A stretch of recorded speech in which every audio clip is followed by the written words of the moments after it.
బాధలు ఉన్నాయి. ఎట్లా నవ్వమంట సార్ ఇంకా మైండ్ ఏమైనా ఖరాబ్ అయిందా? 5 లక్షలు అప్పు ఉంది, నువ్వు ఇక్కడ కూర్చొని నవ్వమంటున్నావు. నా ఇంట్రెస్ట్ తెలుసా, నా బాధ తెలుసా నీకు? 5 లక్షలు అప్పు చేసింది ఎవడు? నేనే. తీర్చాల్సింది ఎవడు? నువ్వు ఇట్లా పెడితే మిత్యాలు తీరుతుందా? పోనీ ఎప్పుడు నవ్వుతావు? అప్పు తీరంగానే నవ్వుతావు. తీరంగానే వస్తే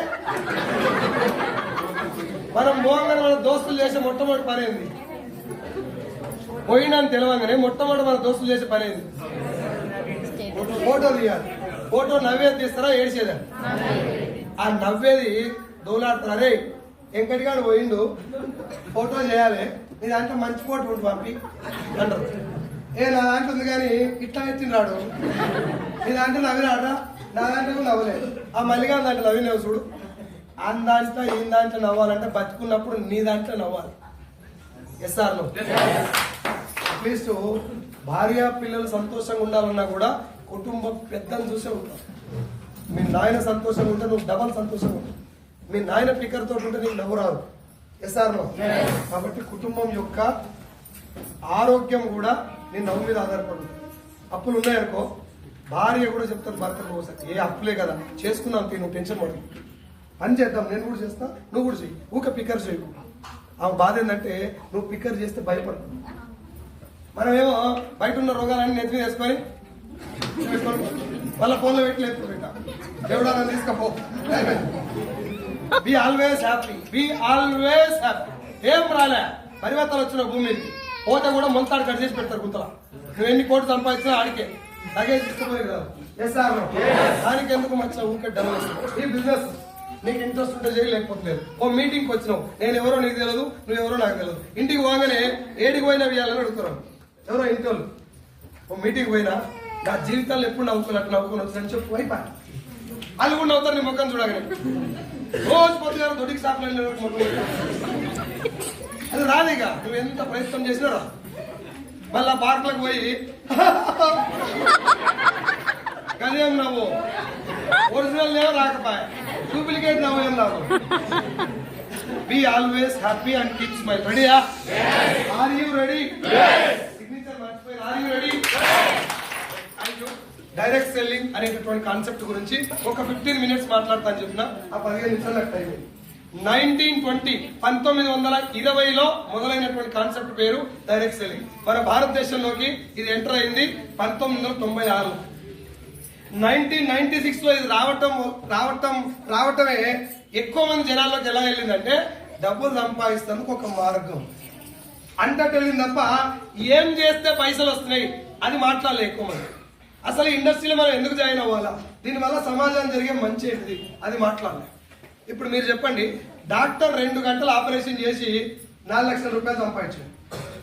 ఎంత గ్రేట్ రా, 2 గంటలు 4 లక్షలు సంపాదించాడు డాక్టరు అంటాడు. ఎవడన్నా చచ్చిపోయేటోని బతికిచ్చింది కాబట్టి దేవుడు అంట. Yes or no?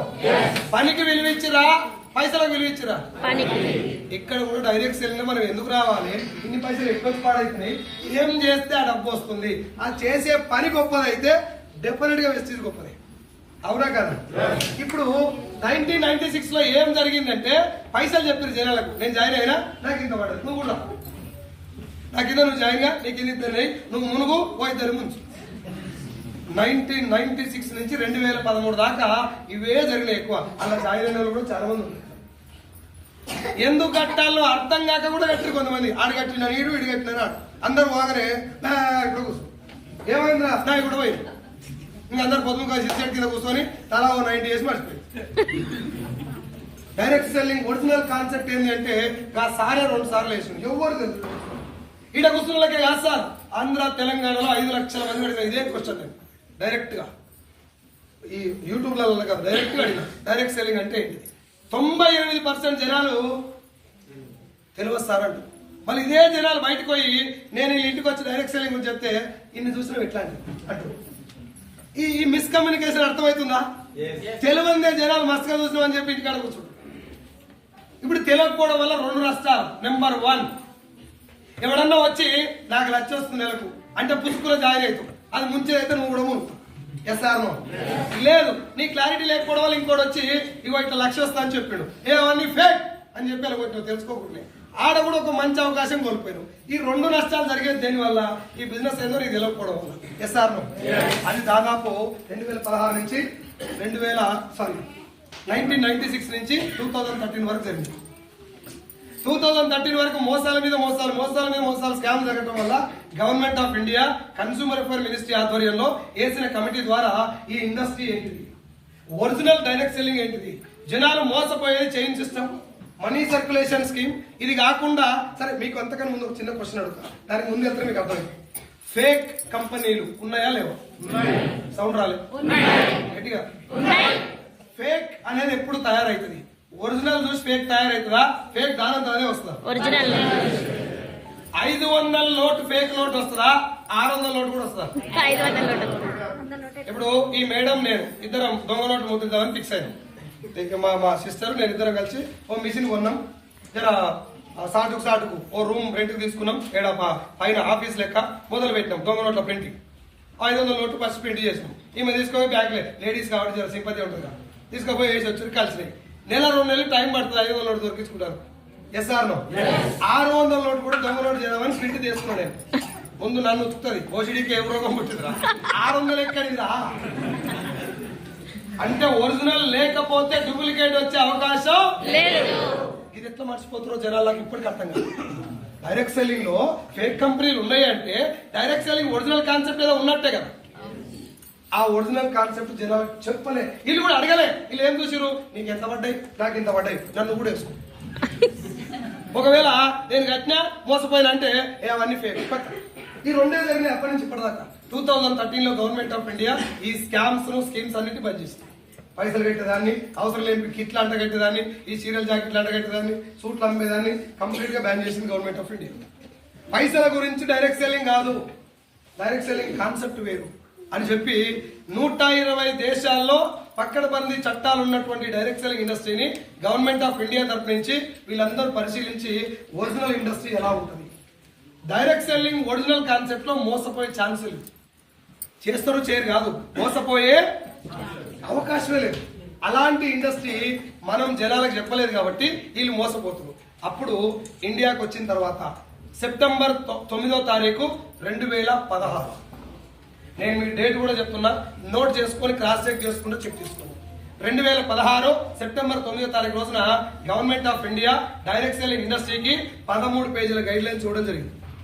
Indian government parliament సాక్షిగా ఇచ్చినటువంటి మార్గదర్శకాలు అవి ఇచ్చిన తర్వాత ఈ చైన్ సిస్టమ్ మనీ సర్క్యులేషన్ స్కీమ్లు అక్కడక్కడ చిన్నగా డౌన్ అయినాయి, కానీ జరుగుతలేవు అనడానికి ఛాన్స్ లేదు. జరుగుతూనే ఉన్నాయి కానీ కొంచెం సత్తుమరింది. ఈ గ్యాప్ లో 2020లో లాక్డౌన్ వచ్చింది. నా ఒక్కని జీతమే 15,000 అయిందా? చాలా మంది జీతాలు రోడ్డు మీద పడ్డాయి. ఆ రోడ్డు మీద పడ్డ వాళ్ళందరూ నా లెక్కనే ఏమన్నా చేయాలి అనుకున్నా లేదు. ఆ ఏమన్నా చేయాలనుకున్న వాళ్ళు ఎక్కువ మంది ఇటువైపు వస్తారు, డైరెక్ట్ సెల్లింగ్ వైపు. ఇటువైపు వస్తారు అంటే ఈ ఇండస్ట్రీకి ఓన్లీ ఇప్పుడు మనం రూల్స్ మాత్రమే ఇచ్చినాం, చట్టాలు కానీ ఒక సర్క్యులర్ కానీ పర్టికులర్ ఈ బిజినెస్ ఇలా ఉంటుందని కానీ జనాలకు ఇంకొంచెం ఎడ్యుకేట్ చేయాలంటే పక్కడబందీ రూల్స్ ప్రిపేర్ చేయాలని చెప్పి లాక్డౌన్ ఎత్తేసిన ఇమీడియట్ గా డిసెంబర్ 28, 2021 2021 డిసెంబర్ 28 రోజున భారత్ కా రాజపత్ర అని రాసి ఉంటది, మీరు గూగుల్లో డౌన్లోడ్ చేయండి. 14 పేజీల రూల్స్ సర్క్యులర్ రిలీజ్ చేశారు. Gazette, the gazette of India and direct selling అని రాసి ఉంటుంది.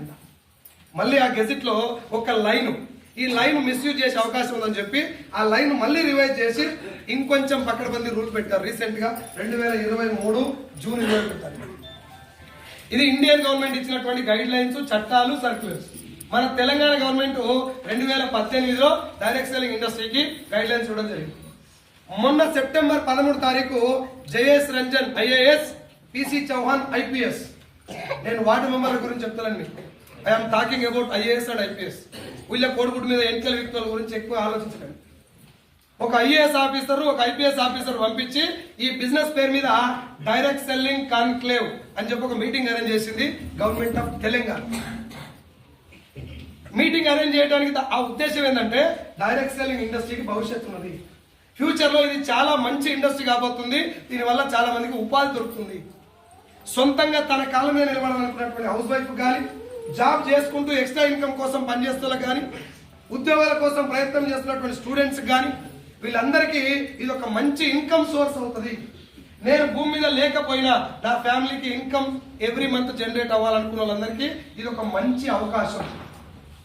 దీనివల్ల తెలంగాణ ఆర్థిక వ్యవస్థ కూడా బలం చేకూరుతుంది. ఇది ఆయన స్వయంగా ఆయన నోటికెళ్ళి వచ్చిన మాటలు. జయేష్ రంజన్ IAS.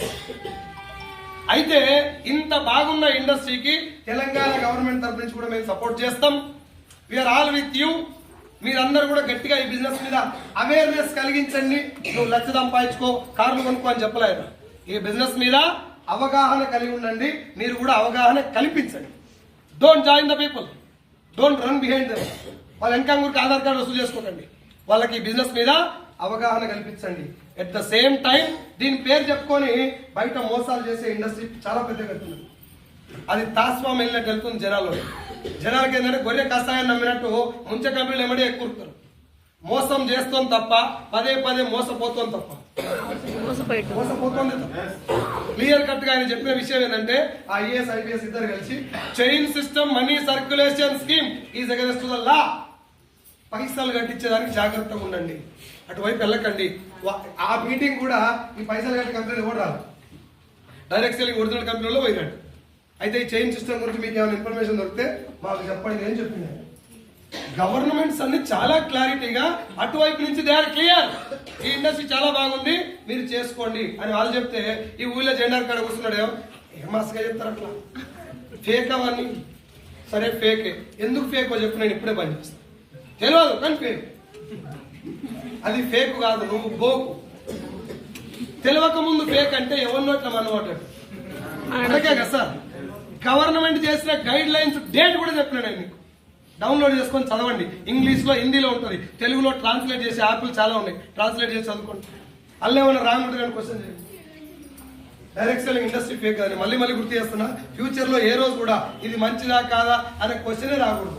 గవర్నమెంట్ చాలా క్లియర్ గా క్లారిటీగా, ఇండియన్ గవర్నమెంట్ కాదు సార్, మనం అమెరికాని చాలా పెద్ద దేశంగా చూస్తాం. అవునా? మన దోస్తుగాడు ఎవడన్నా అమెరికాలో బాత్రూమ్ కడుక్కున్నా మా వాడు అమెరికాలో ఉండని చెప్పుకుంటాం. అవునా కదా? అట్లాంటి అమెరికాలో మనం అంత పెద్దగా భావించే అమెరికా జనాభా 32 కోట్ల మంది. కేవలం 32 కోట్ల జనాభా ఉన్న అమెరికాలో direct selling industry turn over 2,12,000 కోట్లు. మన జనాభా ఎంత వచ్చా? 140 కోట్లు. 140 కోట్లు చేస్తారు. పనే ఉంది, వేరే పనేం లేదు. 140 కోట్లు. 32 కోట్లకు 2,12,000 కోట్లు. 140 కోట్లకు 8 లక్షల కోట్లు ఉండాలి. మినిమం 8 లక్షల కోట్లు ఉండాలి అటు ఇటుగా. అల్లా సగం 4 లక్షల కోట్లని ఉండాలి. అల్లా సగం 2 లక్షల కోట్లని ఉండాలి. అల్లా సగం 1,00,000 కోట్లని ఉండాలి. అల్లా సగం 50,000 కోట్లని ఉండాలి. అల్లా సగం 25,000 కోట్లని ఉండాలి. 7,500 కోట్ల కాడ గుర్తుకుంటాం మనం. మేరా భారత్ మహాన్. కేసీఆర్ జిందాబాద్, రేవంత్ రెడ్డి జిందాబాద్, మోడీ సాబ్ జిందాబాద్. గవర్నమెంట్ మారితే తిడతాం మనం. రేవంత్ రెడ్డి పరిపాలన బాగలేదు, కేసీఆర్ మంచిగా చేస్తలేడు, మోడీ సాబ్ పరిపాలన బాగలేదు, సోనియా గాంధీ కూడా బాగలేదు. నిజం చెప్పురి, తెలంగాణ ముఖ్యమంత్రి పీఠం మీద సాక్షాత్తు శ్రీరామచంద్రుడే వచ్చి రాజ్య పరిపాలన చేసిన నీ ఇంట్లో నా ఇంట్లో మర్చిపోతే కూడా మారదు.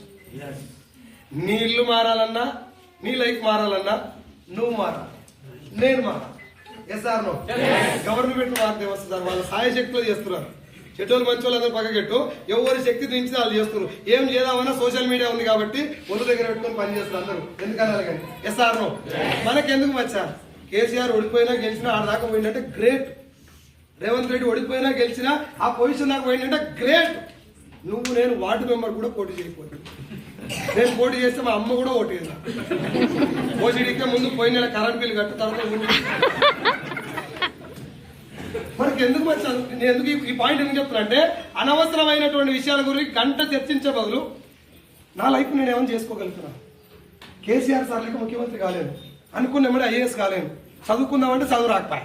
ఇవన్నీ కాకుండా నా జీవితానికి నేను పోయిన తర్వాత ఒక్క 10 నిమిషాలు నా గురించి మాట్లాడుకుంటానికి ఏమన్నా చేయగలుగుతున్నా అని థింక్ చేయి. వెస్టేజ్ కాదు, బంగారం లాంటి అవకాశాలు వస్తాయి. ఉన్నా మనం ఏం ఆలోచిస్తాం? మధ్యాహ్నం తింటప్పుడే పొద్దుముఖంగా 8 దినాలు అయ్యాలి. సండే వస్తే సాటర్డే నైట్ డిసైడ్ చేస్తాం రేపు పొద్దుగాలు ఏం తెచ్చుకోవాలి. అందరి గురించి చెప్తలేను సార్. ఇంకా చాలా మంది లక్ష్యం కోసం పోరాడుతోళ్ళు చాలా మంది ఉంటారు. కానీ నేనున్న బేవకు బ్యాచ్ గురించి మాట్లాడుతాను. నా బ్యాచ్ గురించి చెప్తాను. నేను పొరంబోక్ బ్యాచ్ కి నెంబర్ 8, మనమే బెబ్బ. డైరెక్ట్ సెల్లింగ్ ఇండస్ట్రీకి మళ్ళీ గుర్తు చేస్తాను. టైం పాస్ చేసే బ్యాచ్ దగ్గర కూర్చొని వాడు చెప్పిందల్లా విని ఈ నోట్లో మనం వస్తాం. క్లియర్ కట్ గా క్లారిటీగా వన్ టైం వర్డ్ చెప్తున్నా. Direct selling is 1000% legal. Direct selling పేరు చెప్పుకొని మోసాలు జరుగుతున్నాయి. రియల్ ఎస్టేట్ మంచిదా కాదు? మోసాలు ఉన్నాయలేవు. ఫిల్మ్ ఇండస్ట్రీ మంచిదా కాదు? మోసాలు ఉన్నాయలేవు. వైద్య వ్యవస్థ మంచిదా కాదు? దేవునికి మొక్కడు, డాక్టర్ మొక్కడు, అవునా కదా? అలాంటి వైద్య వ్యవస్థలు కూడా శివాలకు ట్రీట్మెంట్ చేసి పైసలు వసూలు చేసిన డాక్టర్లు అంటే అన్నిట్లల్లా మంచి ఉంది, ముందు మనకు ఒరిజినల్ ఏందో తెలియాలి. మంచి ఏదో చెడేదో మనకు గుర్తు, అవునా కదా? డైరెక్ట్ సెల్లింగ్ ఇండస్ట్రీ ఒరిజినల్ ఏంటంటే ఇది తెలిసే ముందు మనకి ఇంకో చిన్న విషయం చెప్పాలి. నెక్స్ట్ 15 minutes లో మీటింగ్ అయిపోతుంది. మీరు కొంచెం నాకు సహకరించాలి. ఉబ్బరిస్తుంది, నా మీద కోపం వస్తుంది, లేచిపోవాలనిపిస్తుంది, నన్ను కొట్టాలని కూడా అనిపిస్తుంది. అయినా తప్పదు, ఇది నీ లైఫ్.